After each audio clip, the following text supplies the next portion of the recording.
नमस्कार मित्रों, shortcut India news channel पे आपका बहुत बहुत स्वागत है।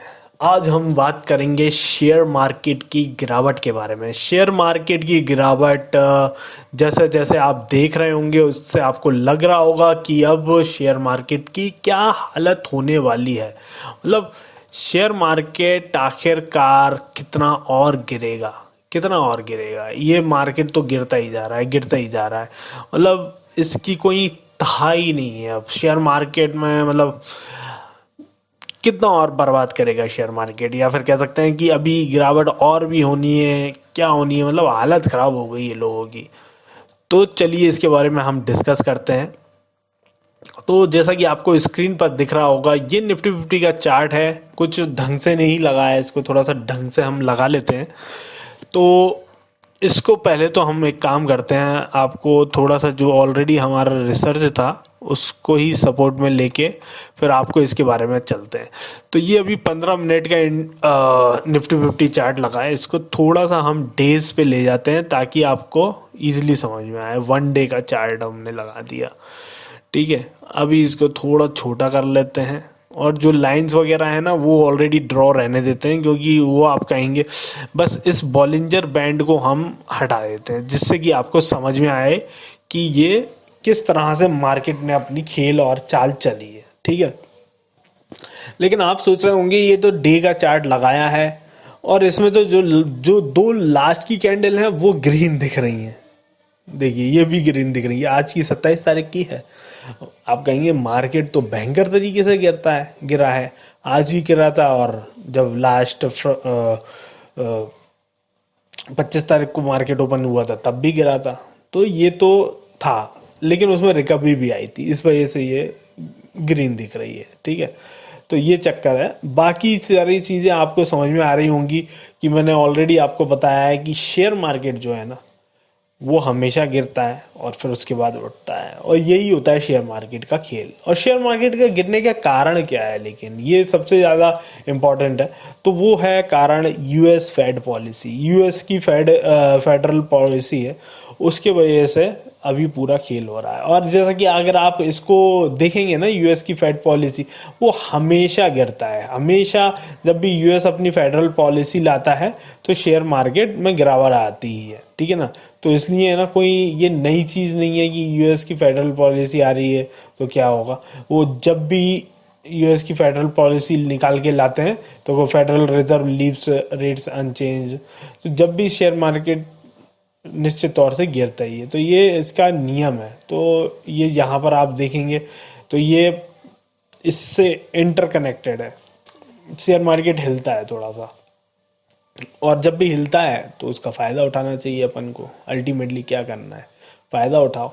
तो वही चीज़ है, जैसा कि मैं आपको आपकी स्क्रीन पर दिखा रहा हूँ कि ये हमारा निफ्टी फिफ्टी का चार्ट है।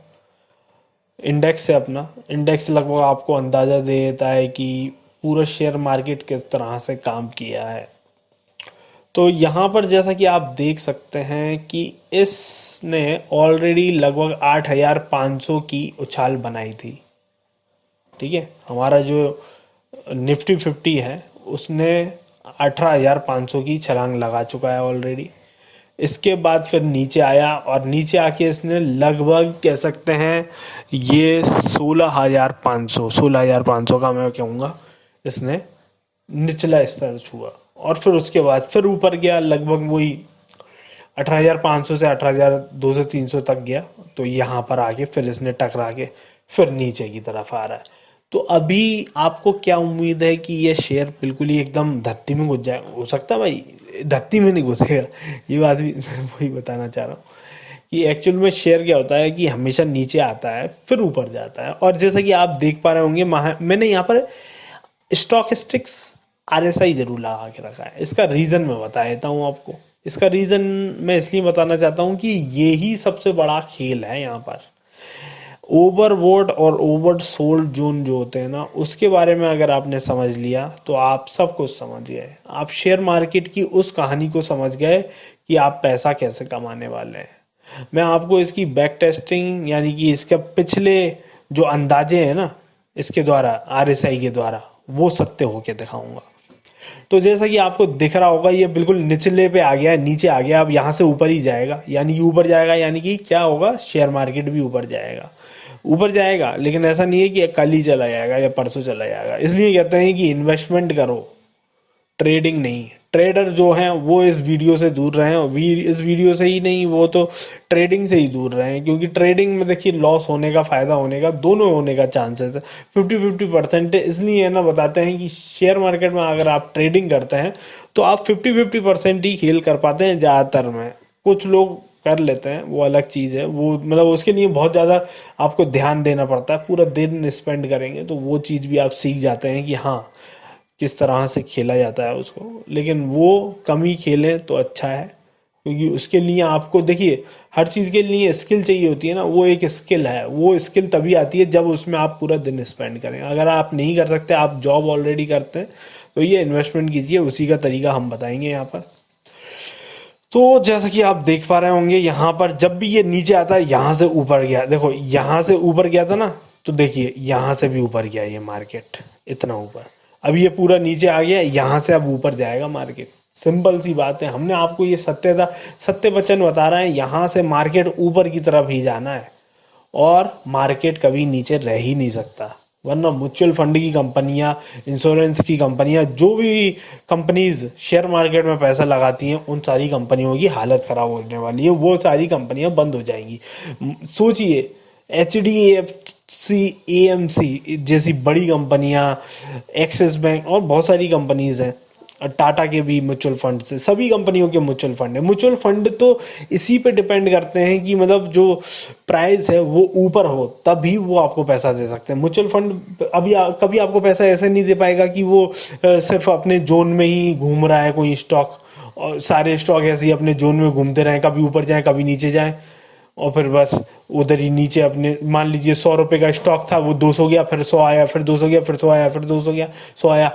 अगर वो 100 पे ही चल रहा है या 150 पे ही चल रहा है, तो वो आपको म्यूचुअल फंड कंपनी ही बंद करना पड़ जाएगी। म्यूचुअल फंड कंपनी तो कितनी बड़ी इंडस्ट्री है, आपके जो NPS है, नेशनल पेंशन स्कीम, जो गवर्नमेंट द्वारा संचालित है, वो तक शेयर मार्केट पे डिपेंड करती है कि मतलब आपका शेयर बढ़ेगा तो ही आपको वो पैसा दे पाएंगे। तो शेयर मार्केट कभी नीचे रह ही नहीं सकता, रहेगा तो फिर वो उसका मतलब उस पर्टिकुलर कंट्री की स्थिति खराब हो जाएगी यार, मतलब वहाँ की कंपनियां ही परफॉर्म नहीं कर रही, उस तरीके से हो जाएगा। तो ये बात आपको ध्यान रखना है कि शेयर मार्केट नीचे नहीं रह सकता, ऊपर जाएगा निश्चित तौर से।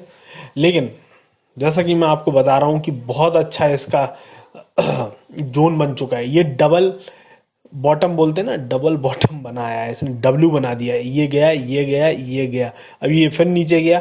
हो सकता है इसको ब्रेक कर दे, इधर भी जाए, या हो सकता है इधर भी जाए और इससे भी नीचे जा सकता है, लेकिन फिर इसको ये काट के ऊपर जरूर जाएगा। तो ये सारी इसकी स्थिति है जो हम मेज़र कर सकते हैं कि वो चीज़ें होंगी, और यहाँ पर आपको शेयर में उछाल बहुत ही जल्दी देखने को मिलेगा शेयर मार्केट में। लेकिन हाँ, जो अभी गिरावट हुई है उसके 2-3 कारण, देखो कारण तो हमेशा बनाए जाते हैं, खुद से ही डेवलप किए जाते हैं, लेकिन इसके मेन रीज़न जो होते हैं वो होते हैं सेलिंग, जो लोग बेच रहे हैं। तो सेलिंग आप देख सकते हैं, यहाँ पर मैं आपको FIDIS का डेटा दिखा देता हूँ, ठीक है, जिनका डेटा हमारे पास है, क्योंकि हमारे पास नॉर्मल रिटेलर का तो डेटा है नहीं है, ना ही बड़े बड़े जो इन्वेस्टर्स होते हैं जैसे राकेश झुनझुनवाला जैसे, तो उनके बारे में डायरेक्ट आज ही, मतलब आज ही की डेट में अगर निकाल पाए डेटा, वो नहीं निकाल सकते। तो वो चीज़ लेकिन अपन FIDS में कर सकते हैं। तो FIDS का डेटा देख लीजिए, उनका क्या परसेप्शन है, वो किस तरह से काम कर रहा है। तो 25 तारीख को 7,000 करोड़ रुपए का माल बेच दिया भैया जी ने, और सिर्फ 4,000 करोड़ का माल खरीदा, मतलब जो बाय सेल करते हैं ना ये लोग, ये DIIs ने 4,000 करोड़ का माल खरीदा, और FIIs ने 7,000 करोड़ का माल बेचा। ठीक है, ये समझ रहे हैं आप। 25 तारीख को एक्चुअल में क्या हुआ था, मैं आपको थोड़ा सा और अंदाजे सही से बता देता हूँ।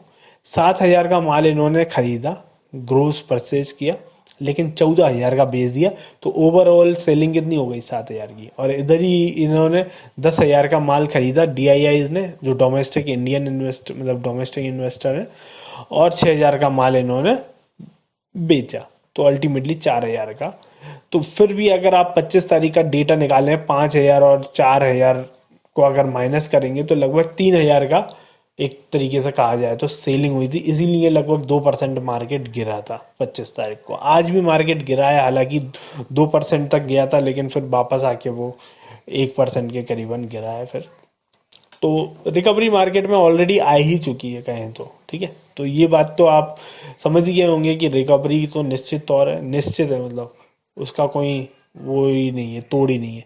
और 24 तारीख को भी आप देखिए कि जिस तरह से माल जो FIIs जो फॉरेन इन्वेस्टर है ना, वो तो बेच ही रहे हैं, क्योंकि फेड की, जैसे कि मैंने बताया, पॉलिसी आने वाली है, फेड की पॉलिसी आएगी, यानी कि वहाँ के बॉन्ड की प्राइस बढ़ेगी। सिंपल सी बात बता देता हूँ, वहाँ की जो FD होगी ना, तो उनको इंटरेस्ट उसमें ही मिल जाएगा। तो वो कह रहे हैं कि भैया हम यहाँ से इन्वेस्ट करने से अच्छा इंडिया के मार्केट में अभी कहाँ हम इन्वेस्ट कर देंगे, वो कर देंगे अपने FD में। लेकिन उनको पता है कि FD उनकी नहीं चलने वाली, बाद में आके हमारे इंडियन मार्केट में ही इन्वेस्ट करना पड़ेगा। तो FIIs अभी क्या कर रहे हैं, ज़्यादातर पैसा निकाल रहे हैं यहाँ से। 3,000 करोड़ निकाला फिर 24 को 24 तारीख को, और ये 74 करोड़ का माल खरीदा सिर्फ इन्होंने। और ऐसे ही इन्होंने फिर 21 करोड़ का क्या किया, वो सॉरी, मैं थोड़ा सा कंफ्यूज हो जाता हूँ। 21 तारीख को इन्होंने 3,000 करोड़ का माल बेचा, 4,000 करोड़ का बेचा, 2,000, 1,000। मतलब FIIs वाले तो पूरा माल बेचने में लगे हुए हैं। पता नहीं इनको क्या हो गया है, इनका पास मतलब कुछ भी छोड़ेंगे नहीं, क्या लग रहा है, ऐसा ऐसा इनका एटीट्यूड लग रहा है। 3 जनवरी लगातार बेच रहे हैं, मतलब अब कहेंगे यार इतना बेच रहे हैं तो यार घबराने वाली बात है भाई। घबराने वाली बात नहीं है, क्योंकि ये लोग आके फिर वापस माल खरीदेंगे, क्योंकि 26,000 करोड़ का माल इन्होंने बेच दिया है, और इन्होंने 12,000 करोड़ का माल खरीदा है सिर्फ। यानी कि आप समझ सकते हैं कि 14,000 करोड़ का अभी डिफरेंस है इसमें, यानी कि 14,000 करोड़ निगेटिव गया है मार्केट। मान लीजिए 14,000 करोड़ अगर मार्केट में पैसा आ जाता है, तो फिर किस तरह से शेयर मार्केट की उछाल होगी, या आप सोच कर ही आप दम रह जाएंगे। तो ये चीज़ तो होने वाली है, और मार्केट में बहुत तेज़ी से पैसा आएगा। तो बस यही है कि आप इसको वेट कीजिए शेयर मार्केट की बढ़त के लिए। FIIs ऑलरेडी माल सेल कर रहे हैं, उनके पास पैसा है, रिच हैं वो अभी पैसे से। तो वो जब भी माल खरीदेंगे तो बहुत ही ज़्यादा एडवांटेज होगा। इसी के साथ मैं वीडियो का अंत करता हूँ। धन्यवाद। भारत माता की जय। वंदे मातरम।